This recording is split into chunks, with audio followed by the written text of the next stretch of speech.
अस्सलामुअलैकुम। दोस्तों आज हम बात करेंगे कार्बोहाइड्रेट्स के बारे में। बेसिकली कार्बोहाइड्रेट्स हमारे सेल, हमारी बॉडी, इवन के तमाम ऑर्गेनिज्म में पाए जाने वाले ऐसे इम्पोर्टेंट और सिग्निफिकेंस वाले मॉलिक्यूल्स है जिसके बहुत ही बेहतरीन काम होते हैं स्ट्रक्चर बनाने में और फंक्शन करने में। दोस्तों आज की वीडियो बेसिकली कार्बोहाइड्रेट्स के बारे में होने वाली है कि कार्बोहाइड्रेट्स सेल में किस तरह अपने ड्यूटीज़ परफॉर्म करते हैं और इनका स्ट्रक्चर कैसे होता है। तो दोस्तों बिना वक्त ज़ाय किए स्टार्ट करते हैं अपनी वीडियो। अगर हम लफ्ज़ कार्बोहाइड्रेट्स को देखें तो ये बेसिकली दो अल्फाज से मिलकर बना है। जो पहला है वो है कार्बो कार्बन से निकला है, यानी दोस्तों कार्बन। और जो दूसरा है वो है हाइड्रेट्स, यानी हाइड्रेट से मुराद वाटर। यानी दोस्तों ये ऐसे कार्बन्स होते हैं जो हाइड्रेटेड होते हैं या जिनके पास वाटर होती है। अगर हम मज़ीद देखें दोस्तों तो carbohydrates are also called as hydrated carbons. As such molecules has CH2O। वही बात है दोस्तों कि कार्बोहाइड्रेट्स में एक कार्बन के पास एक वाटर का मॉलिक्यूल होता है जिसे H2O कहते हैं। दोस्तों बेसिकली जो कार्बोहाइड्रेट्स है उनमें तीन एलिमेंट्स होते हैं या उनमें तीन सब्सटेंस होते हैं: कार्बन, ऑक्सीजन, हाइड्रोजन। यानी दोस्तों इन तीन चीज़ों से मिलकर कार्बोहाइड्रेट्स बनते हैं। दोस्तों अगर हम मज़ीद देखें तो कार्बोहाइड्रेट्स को शुगर्स भी कहा जाता है। वो इनके स्वीट टेस्ट की बिना पर इनको शुगर्स कहा जाता है। और दोस्तों कार्बोहाइड्रेट्स को सेकराइड भी कहा जाता है। अब दोस्तों सेकराइड बेसिकली एक ग्रीक वर्ड है जिसके मानी शुगर के हैं। दोस्तों अगर हम जनरल फार्मूले को देखें कार्बोहाइड्रेट्स की, तो जनरल फार्मूला है कार्बोहाइड्रेट्स का CxH2O या फिर CnH2ON या फिर CnH2nOn। दोस्तों यहाँ पे n से मुराद नंबर ऑफ मॉलिक्यूल्स होंगे या नंबर ऑफ कार्बन्स होंगी। दोस्तों अगर हम रेशियो को देखें तो आम तौर पे यूजुअली जो कार्बोहाइड्रेट्स का रेशियो है वो है 1:1, यानी जितने कार्बन होंगे उतने ही ऑक्सीजन होंगी और जो हाइड्रोजन है उनकी तादाद डबल होगी। लेकिन दोस्तों ये रेशो डीऑक्सीराइबोस के लिए एप्लीकेबल नहीं है क्योंकि उसमें एक ऑक्सीजन कम होता है एज़ कंपेयर टू कार्बन।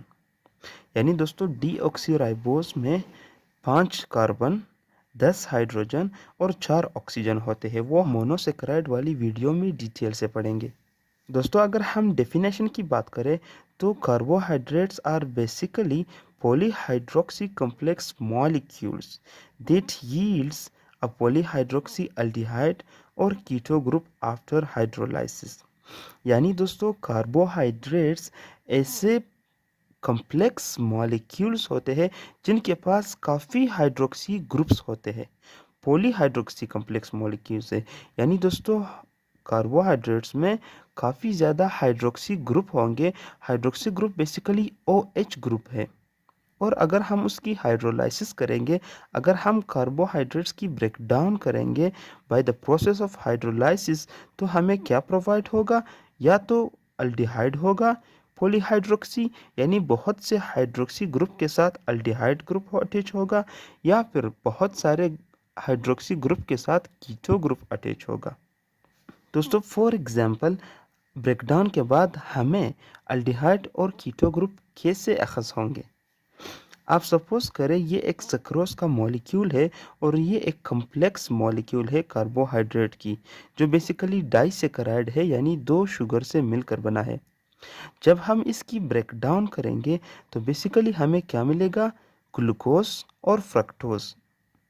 यानी दोस्तों जब हम सक्रोज को हाइड्रोलाइसिस प्रोसेस के ज़रिए ब्रेकडाउन इसकी करेंगे, हम वाटर प्रोवाइड करेंगे और वाटर की एडिशन के थ्रू इसकी हम ब्रेकडाउन करेंगे, तो बेसिकली हमें दो मॉलिक्यूल मिलेंगे या दो यूनिट मिलेंगे शुगर के, ग्लूकोज और फ्रक्टोज। दोस्तों जो ग्लूकोज का स्ट्रक्चर फार्मूला है उसमें अल्डिहाइड ग्रुप मौजूद है और जो फ्रक्टोज का स्ट्रक्चर फार्मूला है उसमें कीटो ग्रुप मौजूद है। अब दोस्तों बेसिकली अल्डिहाइड होता क्या है, जब कार्बन ऑक्सीजन के साथ डबल बॉन्ड बना रहा हो और एक तरफ हाइड्रोजन प्रेजेंट हो। और दोस्तों बेसिकली कीटो ग्रुप क्या है, जब कार्बन ऑक्सीजन के साथ डबल बॉन्ड बनाए तो उसे कीटो ग्रुप कहते हैं।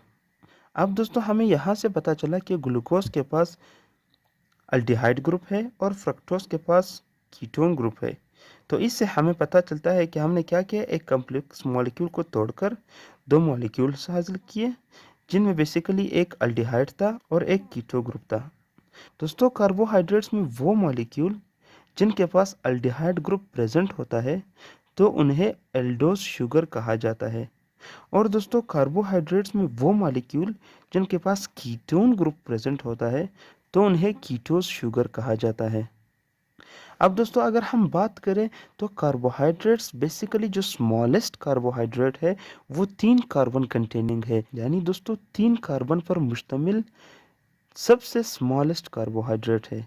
अगर 3 कार्बन से कम होंगे कार्बन तो फिर वो कार्बोहाइड्रेट एप्लीकेबल नहीं होगा या वो कार्बोहाइड्रेट ही नहीं होगा। और दोस्तों जो 3 कार्बन कंटेनिंग वाला कार्बोहाइड्रेट है वो बेसिकली ट्रायोसिस है। ये हम मोनोसेकेराइड वाली वीडियो में डिटेल से पढ़ेंगे। दोस्तों अगर हम एक्यूरेंस की बात करें कार्बोहाइड्रेट्स की तो बेसिकली ये एनिमल्स, प्लांट्स, बैक्टीरिया, एल्गी इन तमाम में प्रेजेंट होता है। इनके हर सेल में और हर पार्ट ऑफ द सेल में प्रेजेंट होते हैं। अब दोस्तों बात करते हैं फंक्शंस के हवाले से कार्बोहाइड्रेट की। बेसिकली जो सबसे पहला फंक्शन और इम्पोर्टेंट फंक्शन है दोस्तों कार्बोहाइड्रेट का वो है स्ट्रक्चर और एनर्जी। यानी कार्बोहाइड्रेट्स हमें स्ट्रक्चर भी प्रोवाइड करते हैं जैसे कि सेलुलोज प्लांट्स का सेल वॉल, काइटिन फंजाई का सेल वॉल या फिर आर्थ्रोपोड्स का एक्सोस्केलेटन। और इस तरह दोस्तों अगर हम एनर्जी की बात करें तो जैसे स्टार्च और ग्लाइकोजन को एनिमल्स और plants as a source of food इस्तेमाल करते हैं, as a source of energy इस्तेमाल करते हैं उनकी ब्रेकडाउन करके, तो इस तरह ये हमें एनर्जी में भी मदद देता है। दोस्तों इस तरह कार्बोहाइड्रेट्स मुख्तलिफ मॉलिक्यूल्स कंजुगेटेड मॉलिक्यूल्स बनाते हैं।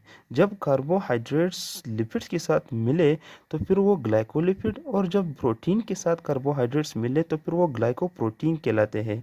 दोस्तों ये बेसिकली मेम्ब्रेन्स पर प्रेजेंट होते हैं और ये ट्रांसपोर्ट में काफ़ी ज़्यादा इंपॉर्टेंस रखते हैं और साथ ही साथ ये सेल टू सेल सिग्नलिंग करते हैं और सेल को एडहेस होने में, सेल को अटैच होने में दूसरे सेल के साथ टिश्यू फॉर्मेशन के लिए ये ग्लाइकोप्रोटीन और ग्लाइकोलिपिड यानी जो कंजुगेटेड मॉलिक्यूल से काफ़ी ज़्यादा हेल्प करती है, जिसमें कार्बोहाइड्रेट प्रेजेंट है।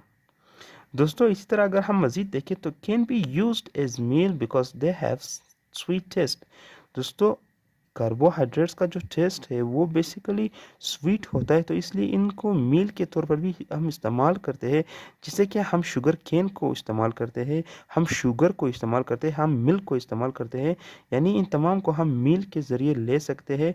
इस तरह बहुत से एग्जाम्पल है कार्बोहाइड्रेट्स को मील के तौर पर इस्तेमाल करने की। दोस्तों अगर हम मज़ीद देखें तो पेपर और वुड फॉर्मेशन, यानी दोस्तों जो कार्बोहाइड्रेट्स है वो हमारी आम जिंदगी में, यानी पेपर हो गए, वुड हो गए, क्लॉथ्स हो गए, फाइबर्स हो गए, सिल्क्स हो गए, इन तमाम की फॉर्मेशन में भी कार्बोहाइड्रेट्स की बहुत ज़्यादा इंपॉर्टेंस है।